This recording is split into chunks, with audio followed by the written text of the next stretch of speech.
High বন্ধুরা, আমি সঞ্জয় আর আমি নিয়ে এসেছি আমার নতুন ভিডিও থাই জাতের জাম গাছের ভিডিও। দেখো কত সুন্দরভাবে কলম বাঁধা হয়েছে এবং কলম বাঁধার সাথে সাথে দেখো কিভাবে কড়ি এসে গেছে, ফুলের কড়ি এসে গেছে জাম গাছে। এই জাম কালো থাই জাতের জাম গাছের কলম, দেখো কত সুন্দরভাবে কলম বাঁধার সাথে সাথে কড়ি এসে গেছে।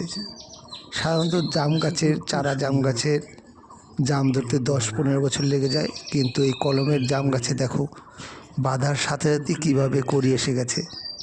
দেখতে পাচ্ছ এই জামগুলো খুব সুস্বাদু এবং বড় মাপের জাম হয়। এটা থাই জাতের কালো জাম গাছ। দেখতে পাচ্ছ কীভাবে কড়ি এসে গেছে, কত সুন্দরভাবে কলম বাঁধা হয়েছে এবং কলম বাঁধার সাথে সাথে দেখো কীভাবে কড়ি এসে গেছে। কোনো পাতা নেই, দেখো কোনো পাতা নেই, শুধু একটা পুরানো পাতা এবং কি পরিমাণে কড়ি এসেছে এবং কত সুন্দরভাবে চারা বসানো হয়েছে।